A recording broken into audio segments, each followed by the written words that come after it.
Di istana megah kerajaan Baghdad, hiduplah sekelompok menteri yang terkenal malas beribadah.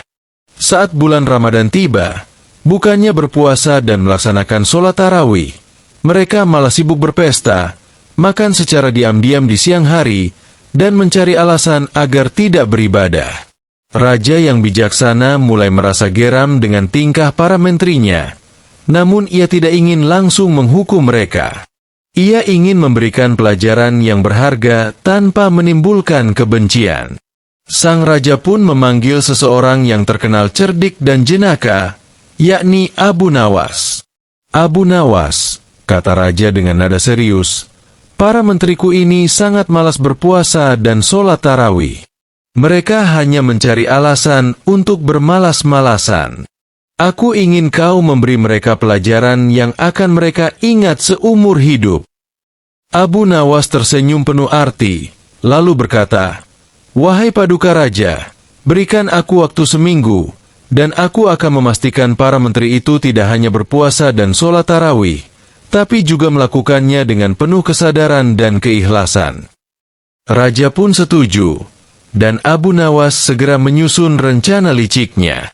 Rencana cerdik Abu Nawas. Malam harinya, Abu Nawas mendatangi para menteri di ruang perjamuan istana. Mereka sedang bersantai dengan anggur, makanan lezat, dan tertawa-tawa tanpa peduli bahwa bulan Ramadan seharusnya menjadi bulan ibadah. "Wahai para menteri yang terhormat," kata Abu Nawas sambil tersenyum, "aku datang membawa kabar baik.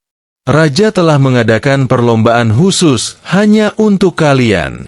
Pemenangnya akan mendapatkan hadiah emas seberat tubuhnya sendiri." Para menteri langsung menegakkan punggung mereka. "Perlombaan apa itu?" tanya salah satu dari mereka. Abu Nawas mendekat dan berbisik, "Ini adalah perlombaan ketahanan. Barang siapa yang mampu bertahan dalam ujian selama 7 hari penuh, maka dialah yang akan mendapatkan hadiah. Namun, syaratnya adalah tidak boleh makan di siang hari dan harus mengikuti sholat tarawih di malam hari." Para menteri saling berpandangan. Pikiran mereka dipenuhi oleh gambaran emas yang berkilauan. 7 hari saja?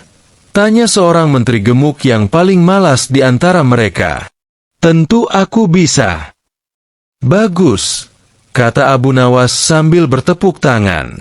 "Tapi ingat, jika ada yang ketahuan melanggar, ia tidak hanya kehilangan kesempatan mendapatkan emas, tetapi juga akan dihukum dengan cara yang sangat mengerikan."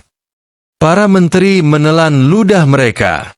Mereka tahu bahwa Abu Nawas selalu punya cara aneh dalam memberikan hukuman. Hari-hari sulit para menteri. Hari pertama berlalu, dan para menteri mulai merasa kesulitan. Mereka terbiasa makan siang dengan daging panggang dan anggur manis, tetapi kini mereka hanya bisa menunggu matahari terbenam. "Ini lebih sulit dari yang kuduga," keluh seorang menteri. Namun, ketakutan akan kehilangan emas membuat mereka bertahan. Malam harinya, mereka datang ke masjid istana untuk sholat tarawih.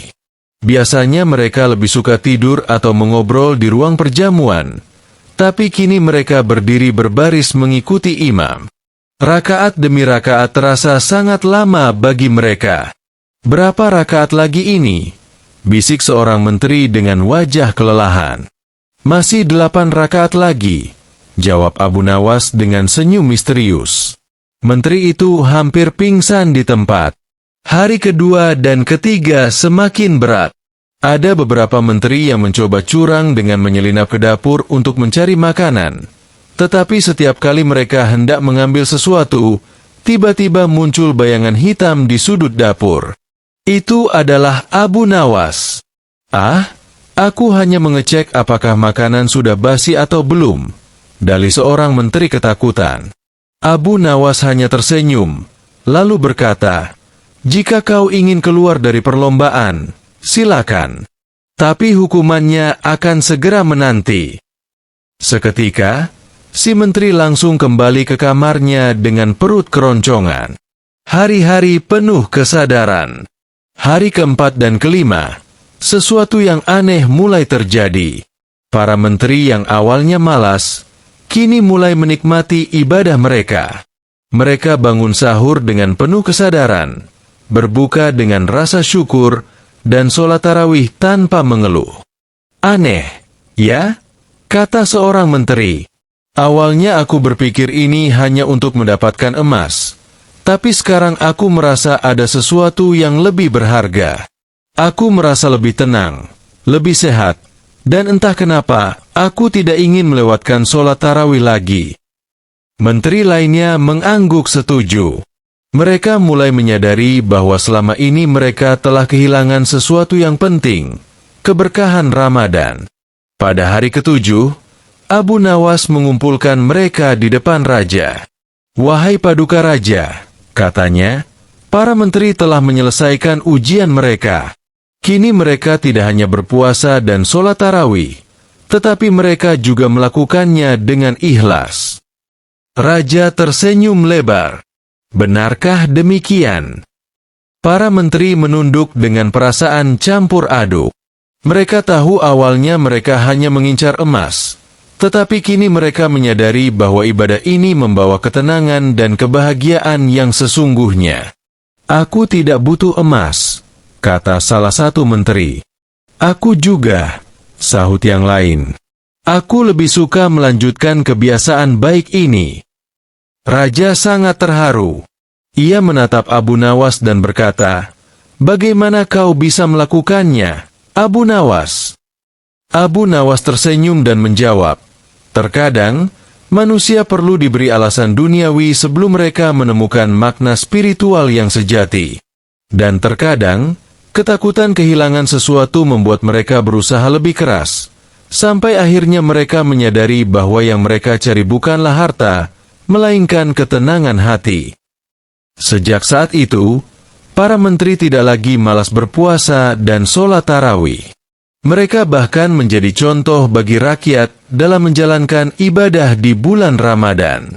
Dan kisah tentang perlombaan Ramadan Abu Nawas pun menjadi cerita yang diceritakan turun-temurun, sebagai pengingat bahwa ibadah bukanlah beban, melainkan anugerah yang membawa kebahagiaan sejati. Di sebuah daerah tandus di padang pasir yang jauh dari pusat kerajaan, hiduplah sekelompok pemuda yang dikenal malas berpuasa. Mereka lebih suka tidur sepanjang hari dan hanya bangun saat matahari terbenam untuk makan sepuasnya. Padahal, di desa itu, para orang tua dan tetua sangat menjunjung tinggi ajaran agama dan menjalankan puasa dengan penuh kesungguhan. Tetua desa yang merasa prihatin pun mengirim utusan ke Baghdad untuk meminta bantuan seseorang yang terkenal cerdik dan bijaksana, Abu Nawas. Mereka berharap Abu Nawas bisa memberikan pelajaran berharga kepada para pemuda agar mereka sadar akan pentingnya puasa. Ketika mendengar permintaan ini, Abu Nawas tertawa kecil dan berkata, "Ah, ini menarik. Aku akan datang dan melihat seberapa parah kemalasan mereka." Maka, dengan mengenakan jubah lusuhnya dan membawa tongkat kayu kesayangannya, Abu Nawas berangkat ke desa di padang pasir itu.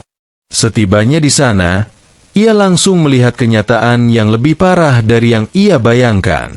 Saat pagi hari, para pemuda masih tidur lelap di gubuk-gubuk mereka.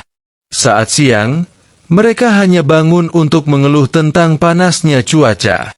Dan saat sore menjelang, mereka mulai bersiap-siap untuk menyantap makanan tanpa berpuasa sebelumnya. Abu Nawas lalu mengumpulkan para pemuda dan berkata, "Wahai anak-anak muda, mengapa kalian tidak berpuasa?" Salah satu pemuda menjawab dengan malas, "Puasa itu sulit, Abu Nawas. Panasnya padang pasir membuat kami lemas. Kami lebih baik tidur agar waktu berlalu lebih cepat." Abu Nawas mengangguk-angguk seolah setuju, lalu berkata, "Baiklah, kalau begitu aku akan membantu kalian menemukan cara agar kalian bisa berpuasa tanpa merasa lapar dan haus. Aku punya rahasia besar yang bisa membuat kalian tetap kenyang meskipun berpuasa. Tapi kalian harus mengikuti petunjukku dengan taat." Para pemuda yang penasaran pun mengangguk penuh semangat. Mereka berpikir Abu Nawas akan memberikan mereka ramuan ajaib atau teknik rahasia untuk menahan lapar. Rencana unik Abu Nawas. Keesokan harinya, Abu Nawas mengumpulkan para pemuda di tengah desa dan berkata, "Hari ini, kita akan melakukan sebuah ritual khusus agar kalian tetap kenyang sepanjang hari." Para pemuda yang masih mengantuk mulai tertarik. "Apa ritualnya?" tanya salah satu dari mereka. Abu Nawas menjelaskan, "Kalian harus menggali lubang yang cukup dalam di tanah. Setiap orang harus menggali satu lubang. Setelah selesai, aku akan memberitahukan langkah selanjutnya." Meskipun dengan sedikit menggerutu, para pemuda mulai menggali lubang di bawah terik matahari. Setelah beberapa jam, lubang-lubang itu pun selesai dibuat. "Sekarang," kata Abu Nawas sambil tersenyum, "masuklah ke dalam lubang kalian masing-masing dan duduklah di dalamnya." "Apa?" tanya seorang pemuda heran. "Apa gunanya ini?" Abu Nawas menjawab, "Kalian ingin tetap kenyang, bukan? Duduklah di dalam lubang dan bersabarlah sebentar." Karena penasaran, para pemuda pun menurut. Mereka masuk ke dalam lubang dan duduk di sana, sementara Abu Nawas berjalan di sekitar mereka sambil memegang tongkatnya. "Sekarang, tutup mata kalian dan bayangkan makanan favorit kalian di depan mata," lanjut Abu Nawas. Para pemuda pun memejamkan mata, membayangkan berbagai makanan lezat. Sebagian mulai membayangkan roti hangat, daging panggang, dan kurma manis. Tiba-tiba, Abu Nawas mengambil sekop dan mulai menimbun lubang-lubang itu dengan pasir. "Hei, apa yang kau lakukan?" teriak salah satu pemuda. "Tenang, ini bagian dari ritual," jawab Abu Nawas dengan wajah serius.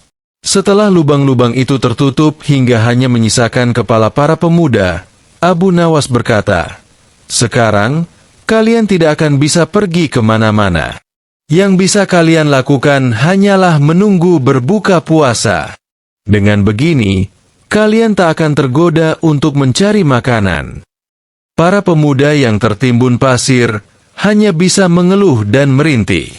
Mereka mencoba menggoyangkan badan mereka, tapi pasir membuat mereka tetap di tempat. Mereka pun akhirnya pasrah dan menunggu waktu berbuka dengan perasaan campur aduk antara kesal dan takjub. Pelajaran yang didapat.